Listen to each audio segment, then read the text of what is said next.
Malaysia's dispute with Norway over a cancelled missile export is no longer just a contract disagreement between two governments.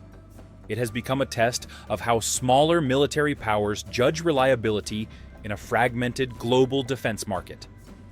At the center of the dispute is a Norwegian-made anti-ship missile system originally approved for Malaysia's littoral combat ship program under a 2018 agreement. After Norway revoked export approvals tied to the deal, Malaysia responded by demanding more than 1.0 billion ringgit, or roughly $251 million, in compensation. The issue now reaches far beyond delayed warships. It raises broader questions about defense dependence, political trust, and whether strategic partnerships can survive sudden policy reversals during a period of rising geopolitical competition.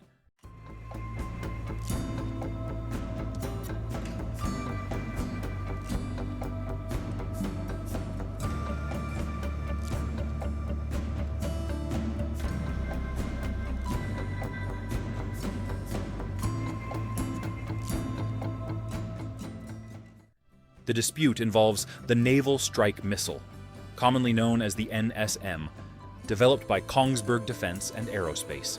The missile has become one of Norway's most successful defense exports because of its long-range, sea-skimming flight profile and compatibility with NATO naval systems. Malaysia selected the system as part of its long-delayed littoral combat ship program, which was initially approved in 2011.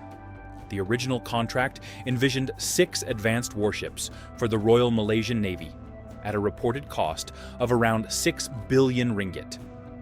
Over time, however, the program became associated with corruption allegations, budget overruns, production delays, and political scrutiny inside Malaysia. The littoral combat ship program was eventually reviewed and relaunched in 2023 under Prime Minister Anwar Ibrahim's government. The revised plan reduced the number of vessels from 6 to 5, while attempting to stabilize production timelines at the Lumut Naval Shipyard.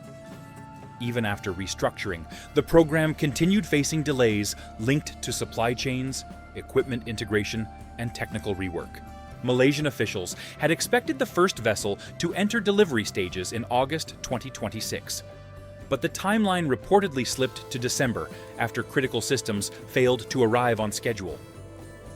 Among those delayed systems was the Norwegian missile package, intended to provide the ships with their primary anti-ship strike capability. Norway's decision to revoke certain export licenses transformed a procurement problem into a diplomatic issue. Oslo confirmed that licenses connected to specific defense technologies destined for Malaysia had been withdrawn under Norwegian export control regulations.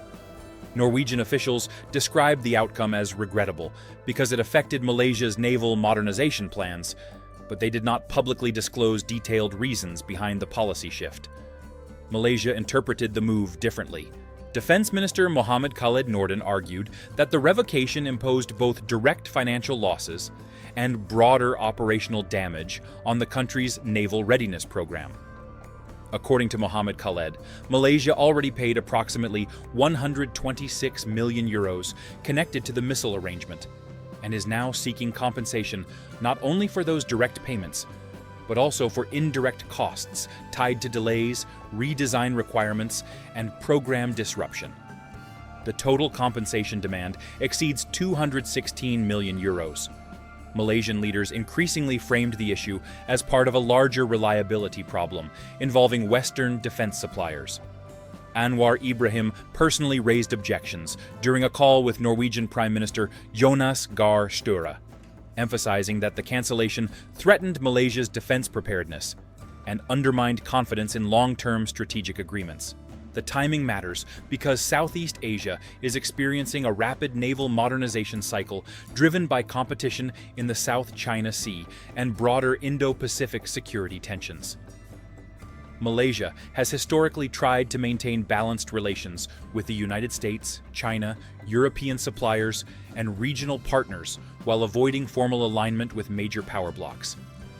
That balancing strategy depends heavily on diversified defense procurement.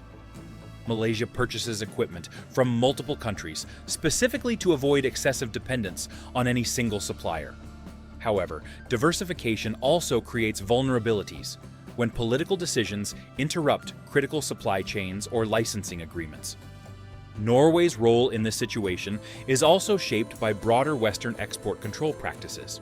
European defense suppliers increasingly face pressure to evaluate arms exports through legal, political, and strategic frameworks linked to alliance obligations, sanctions policies, and domestic oversight mechanisms. Norway is a NATO member with strong defense industrial ties to the United States and Europe. Although Oslo did not publicly connect the Malaysia case to broader geopolitical disputes, export license revocations have become more common globally, as governments tighten controls over advanced military technology transfers during periods of geopolitical instability. For Malaysia, the consequences extend beyond financial losses. The Littoral Combat Ship Program is intended to strengthen maritime surveillance and deterrence capabilities across strategic waterways connecting the South China Sea and the Strait of Malacca. Delays in missile integration could reduce the operational value of the first completed ships and force Malaysia to search for alternative suppliers. Replacing a missile system after ship construction has already progressed can create expensive engineering complications because launch systems, fire control software, and radar integration are normally designed together during early production phases. The dispute also carries symbolic significance for defense markets outside Europe and North America. Countries across Asia, the Middle East, and Africa increasingly evaluate suppliers not only on technological quality, but also on political predictability. Malaysia's public criticism suggested concern that export approvals granted by Western governments might later become vulnerable to domestic political decisions or changing strategic calculations. That perception could encourage some states to explore alternative suppliers, from Turkey, South Korea, or other emerging defense exporters offering fewer political restrictions attached to military contracts. What happens next will shape more than a single naval program. If negotiations fail, Malaysia could pursue legal or commercial escalation while accelerating efforts to diversify away from certain Western suppliers. If a compromise emerges, both governments may try to prevent lasting damage to bilateral defense relations before the annual Shangri-La Dialogue in Singapore, where Mohamed Khaled is expected to meet Norwegian Defense Minister Tore O. Sandvik. The larger issue is whether defense partnerships can remain stable in a world where strategic trust is increasingly influenced by export controls, political pressure, and rapidly shifting security calculations across the Indo-Pacific. For regional governments watching closely, the dispute offers a measurable example of how procurement delays, export restrictions, and political uncertainty can reshape military planning across Southeast Asia today.